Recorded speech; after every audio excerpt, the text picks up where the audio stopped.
What's going on, everyone? Welcome to the first ever Cat Tree podcast.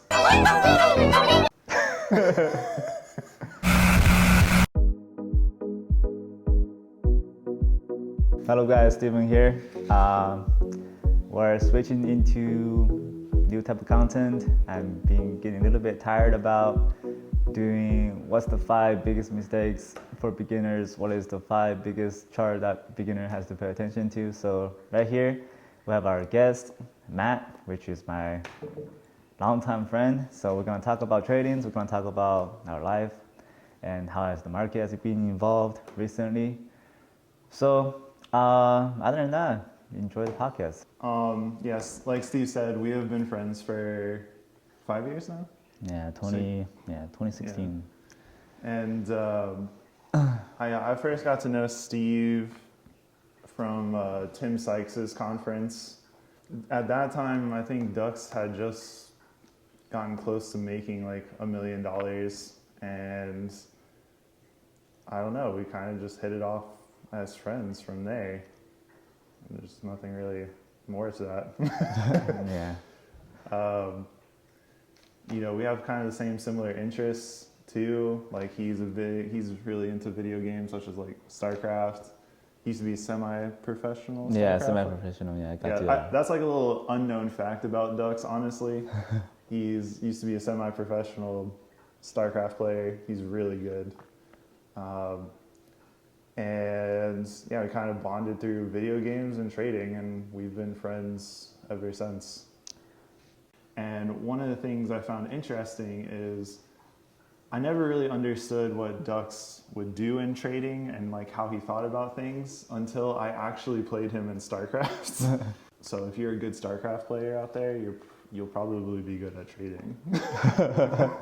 That's pretty much all I could say. One of the other opinion I want to give is that trading is, one of the factors based on statistics, one of the factors based on real-time counter strategy. Because every single ticker that you trade, everything's different. The flow, market cap, and based on real conditions on the volume, every single situation is different. And you have to use the statistics as a reference, to kind of give you an idea which direction it's going to go.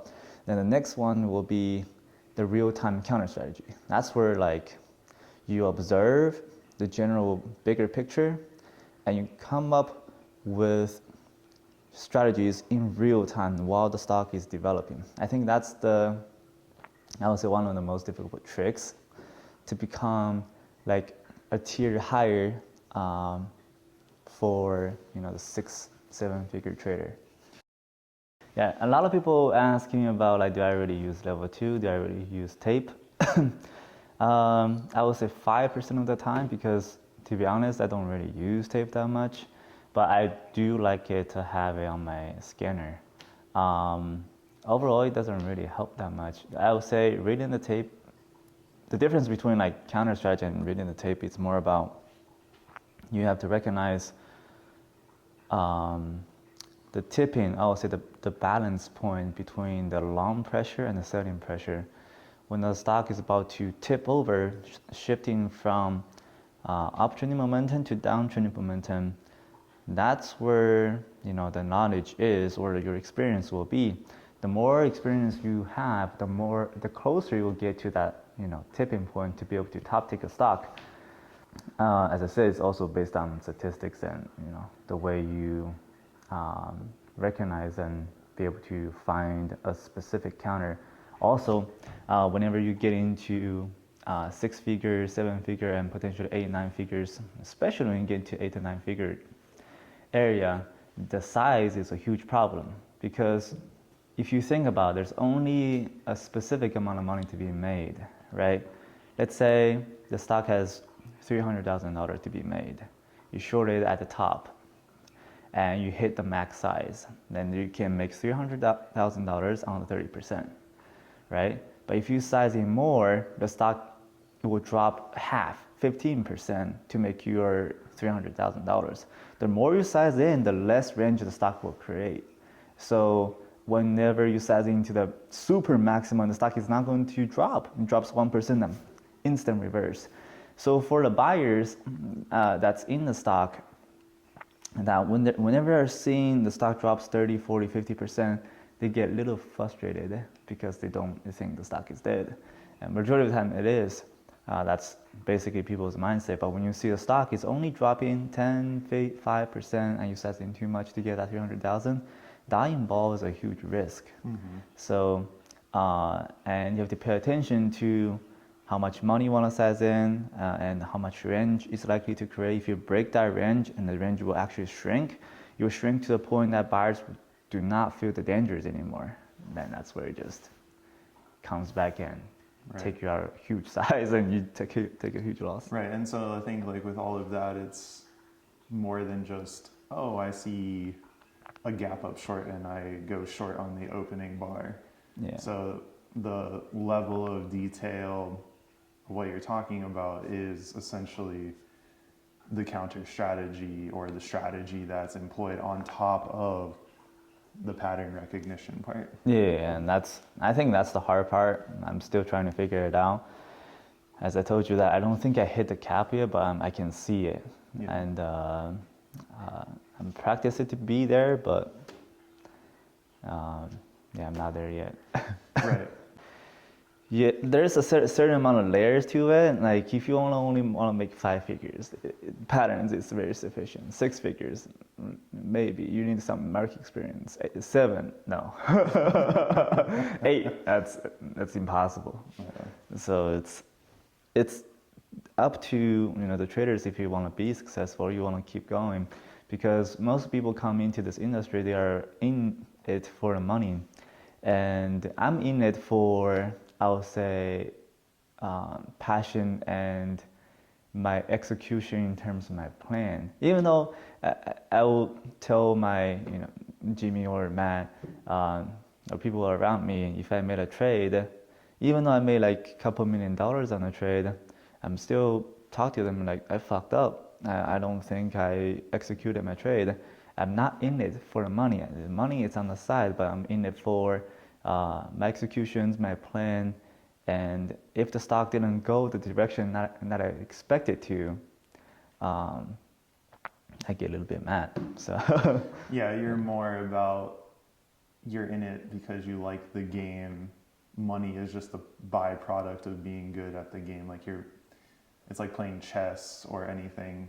People play that their entire lives because it's not about winning necessarily. It's about you enjoy the game much more than just the money aspect. Because if you just focus on the money, like, don't get me wrong, people get into trading for money. There's nothing, we're not saying that's wrong. yeah. What we're saying though is like the people that are in trading for the rest of their life, it's usually because they're addicted to the game, how to improve themselves. And it's like the same thing with StarCraft, going back to that, which is, you are constantly having to adapt as the game evolves. Like, you'll never be the best StarCraft player. The best StarCraft players in the world, when they go head to head, the margin of who wins is razor thin. And in trading, if someone makes 10, 20, 30, 40, 50, 60, 80 million dollars, $1 billion, you see that they continue to trade because they're like, well, how can I do this much better next year? And so they're all about optimizing the game. And even though they know that they can never outright be the best, and I think in life, those are the best kinds of games, ones where you can't just like outright win. You can't be you're going to be the best forever and ever, and you have to constantly adapt your strategy and adapt what you're doing, and you'll play it until the day that you die. Also, one of the other factors is if you are in it for passion, as I said, money is one of, is good, is on the side.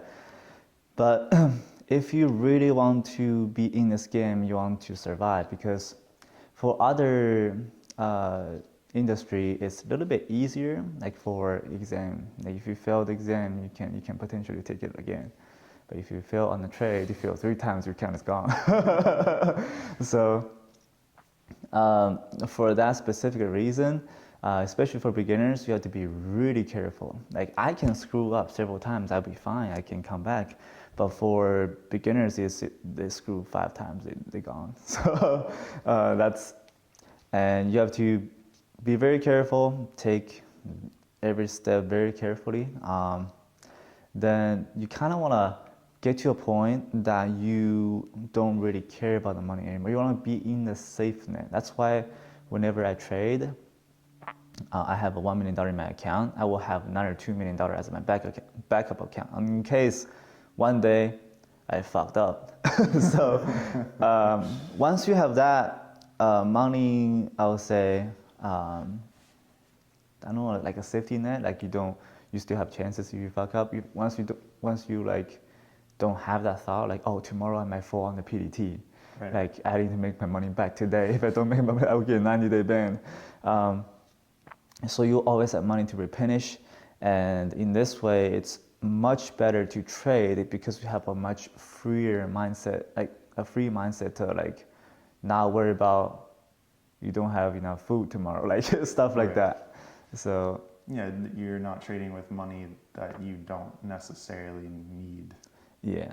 And yeah, that definitely overall I think improves a lot of people's psychology and making them not blow up as much. But there are people who definitely, I've seen them, they have to be pressured in order for them to perform. No, that I have my own opinion, because whenever you trade with money that you don't really need, yes, that's the correct statement. But how much money you should trade in, I think that's where it lands between the money makes you pressured and the money doesn't make you pressured. It's in that middle line. Like yeah, it's in the circle. It's in the middle line of it goes $1 above, you're nervous. It goes $1 below, you're not nervous. In that middle line, that's where you perform the best. That's just my personal experience about how I size in. Yeah, but I'm just saying, like for me, like I like to be very like hands off and just let it do its thing, and I don't trade to a size where I'll be in the streets tomorrow, and I don't trade under to where I'm like, what's the point of even trading? Yeah. So I try to stay in the middle too, and I think that brings up like what we always talk about. We talked about it here, we talked about it last time, something we've talked about over the last 5 years, which is trying to be in the center of kind of that yin versus yang, where you're kind of in the middle ground all the time, no matter what you're doing, mindset wise, account set wise.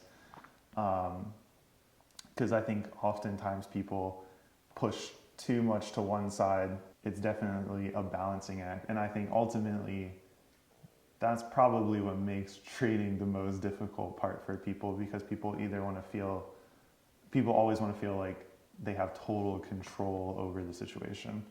And in trading, it's kind of like you do all the work and then you kind of execute that, and whatever happens, happens. Yeah. You have to have like the worst case scenario situation that when stuff hits the fan. You need to know like how to deal with it. Yeah, exactly. Yeah. I always have that mindset, like if I go in today and this is the max I will lose, if it triggered 2 times and then next day, I don't have to be married in that specific day, which I did a couple times before, almost wiped me out. Yeah, I think one of the things that you possess for someone who trades completely discretionarily that a lot of people don't have is the ability to just kind of take your wins, take your losses, and then the next day come back and just do what you need to do. You're very much, when you trade, you're very much like in the present. You don't really focus on like what happened yesterday. And I think that's like a huge skill set that a lot of people don't have when they trade. Yeah, one other thing is like the traders normally get like affected by outer, the environment of Twitter. All the traders on Twitter. I'm telling you right here, of all you guys, if you guys are interested in trading or you guys are a beginner in trading, don't look at Twitter. Trading is not League of Legends.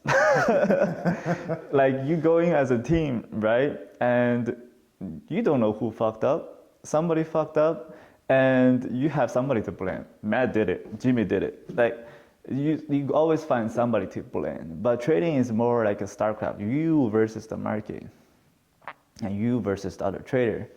And it's always about self-improvement. Always about how to find the best strategy for the market and for yourself. Because if you know yourself really well, you know how to counter yourself, like to get rid of the bad habits. Mm-hmm. You know your weaknesses. You know when you can use that weaknesses as your strength, you know, to counter. You don't wake up a certain amount of time, and for example, I used to trade in pre-market. That was years ago, and one day I found out, oh, trading in the pre-market is bad. And I was like, okay, all right, well, I will play StarCraft until 11. So I wake up late. I forced myself to wake up at 9:29 at one point. 9:29, so I wake up, give me like 30 seconds to wash my face. I'm sitting in front of the computer and start trading. So like, that's one of the methods you can use if you trade in pre-market and you always fuck up in pre-market. Then you can use the same concept for everything. Yeah, I agree. I mean, if you're going through a rut or you're taking multiple losses, it's definitely good to just try to distract yourself.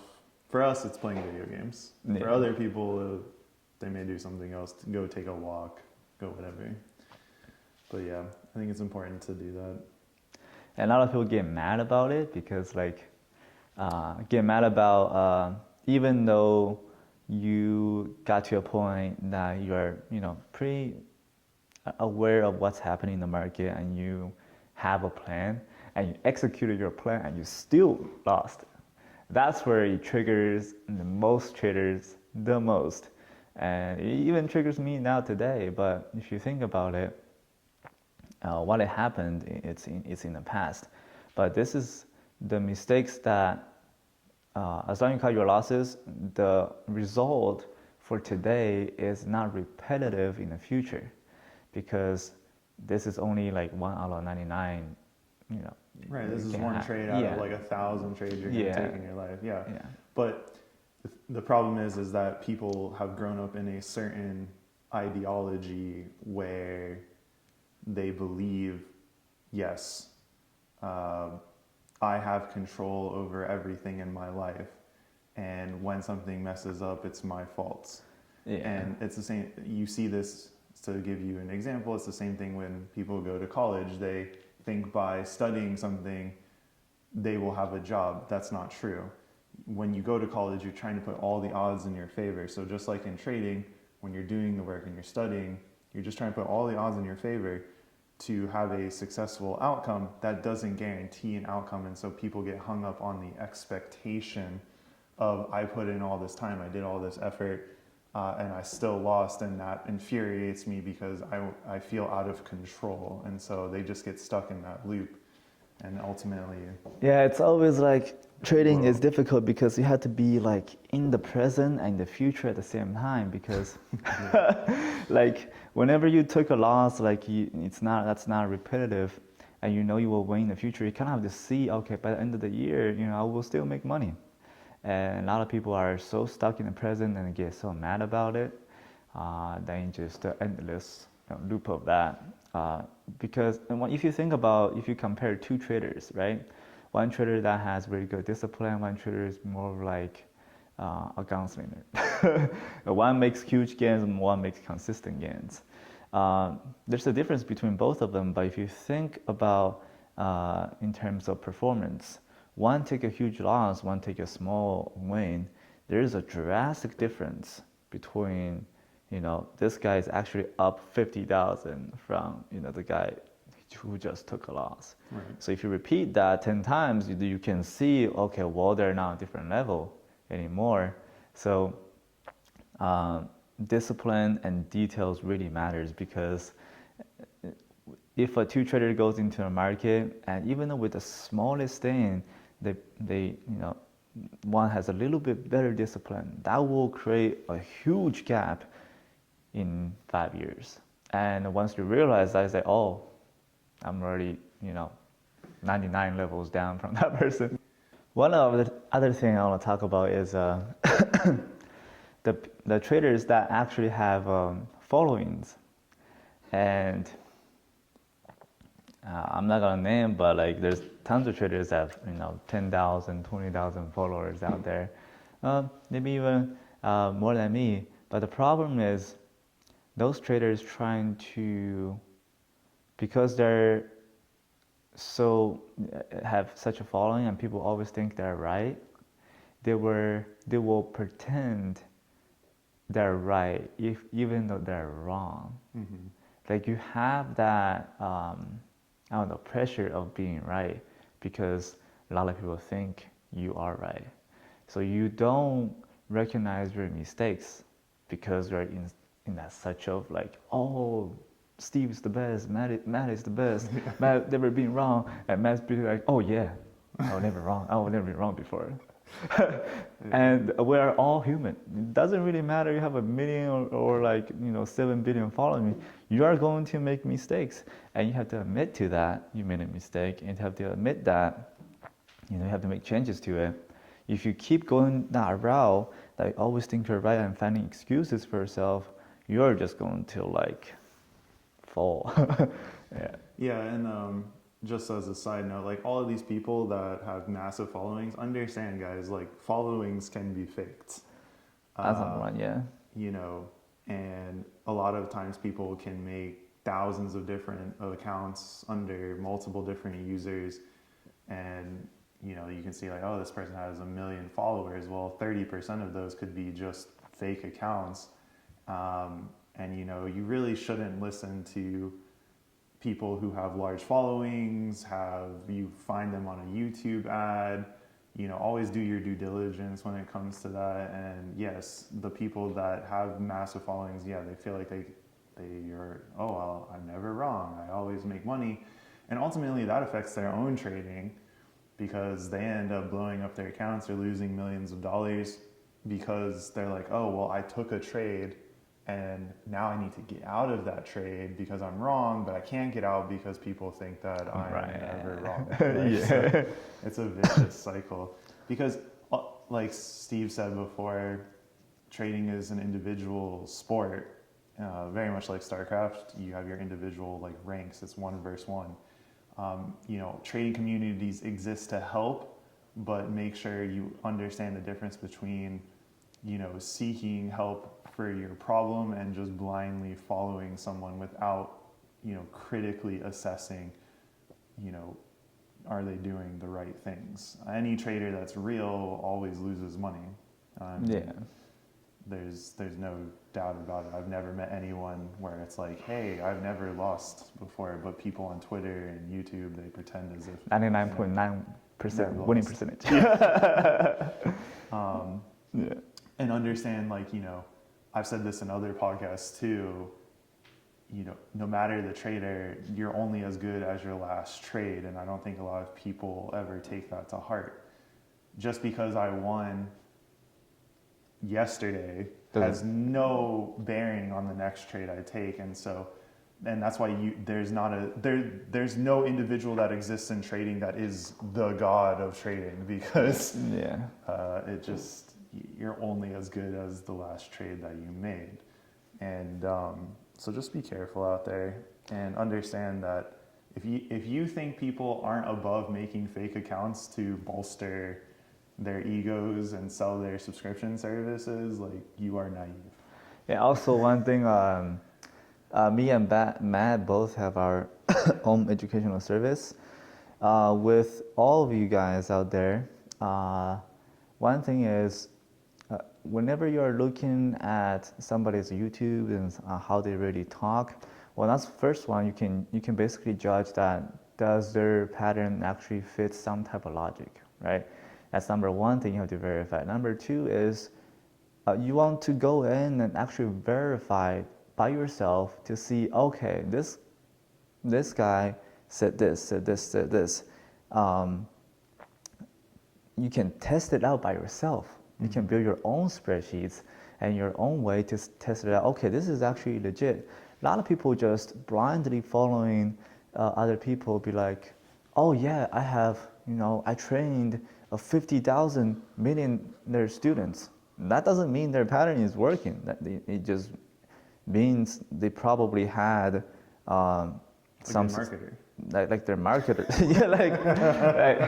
Yeah, it doesn't mean their pattern is successful. So let me give you this one statistics. I was on a phone call with one of the brokerage owners.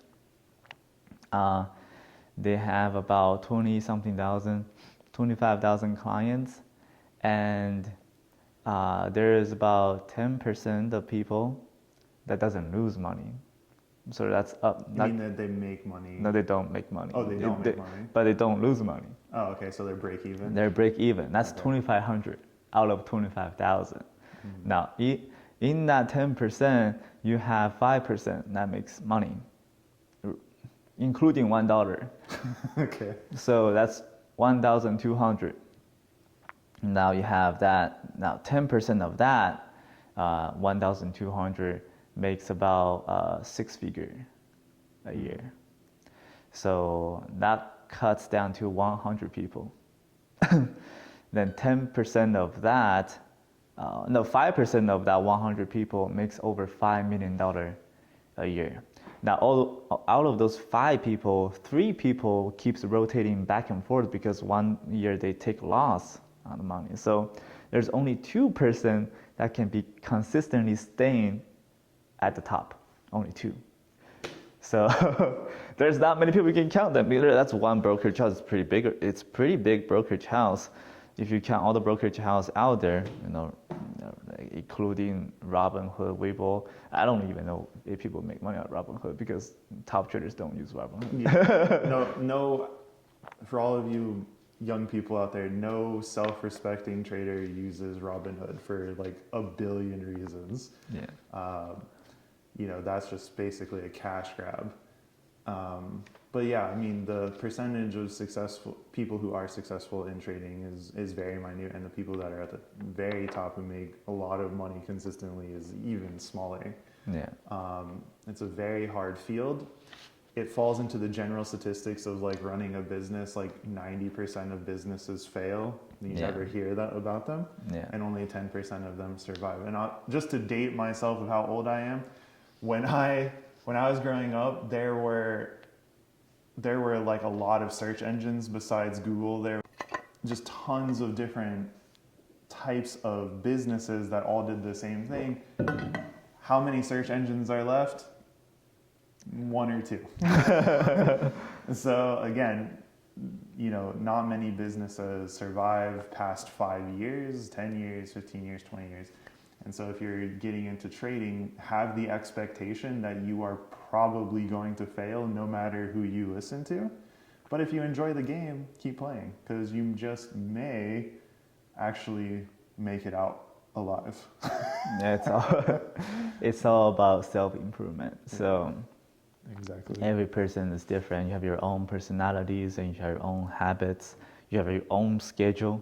So it's up to you to make it work. Recognize your strength, recognize your weaknesses, and use your weaknesses as your strength. Then after that, combining, like you can treat stock market as a virtual world, combining the real world and the virtual world to make them work together. It's pretty difficult. I would say, and I've said this before, like I honestly think that most people are not, I don't want to sound like a downer or that I'm sad, but I'm just trying to be blunt. Like, most people should not be trading. Most people should never get into the business. If all you have is ideas of grandeur, that's not enough to sustain what is required of you to be successful. And that goes back to what we were talking about before, which is like, if you just focus on the money, you probably won't make it. Like you actually have to enjoy the game. Yeah. Because it's a game that I think is very difficult. And, we both run education services. In all honesty, if you come to me and you're like, I want to join your education service, I will tell you don't bother. And the reason is this, you know, there's a lot of free stuff out there. That's number one. Yeah. Number two, I just find that most people aren't serious. Like, you can talk to any of my students. I literally have a student of mine that joined my service, and I told him not to do it. Like, I was like, just don't do it. Like, learn on your own and see how willing you are actually. Will you wake up every single day without paying a single dollar and actually learn? Will you read all of these books? Will you do all of these things? And that's my litmus test, because honestly, like, you know, I think just most people aren't cut out for it. And I will never lie to you and say, my trading service is the best and you'll be a multi-millionaire. Like, no, it's not going to happen. Even though a lot of people sell that type of dream, like, it's just not going to happen. Yeah. Well, first of all, it's like a lot of people don't even take it seriously. That just filtered out 90% out right off the bat. Yeah. Yeah, and then after that, it's very, I would say, trading itself is very anti-human. Like, very, very anti-human. Like, you just wanted, the market itself wants to trigger you. And also, I've been trading for almost a very long time now, and people are asking me, Steven, you know, as far as my knowledge, you are one of the best. What do you think about the stock market right now? I still say it's freaking difficult. Yeah. If you're listening to this, like, you need write down like all the things that you're learning for free. And if it's like, yeah, I spend an hour on YouTube, like, that's not enough. Like, you're not serious. You know, I've had people come and they're like, I can't find success for 10 years. My question is what are you doing? Yeah. And a lot of it is just going from different educator to different educator, you know, reading this book to that book. And it's like, you should have a structure to all of your trades. You should know your edge. And if you don't know that and you're not willing to put in the time to that, then don't even bother trading.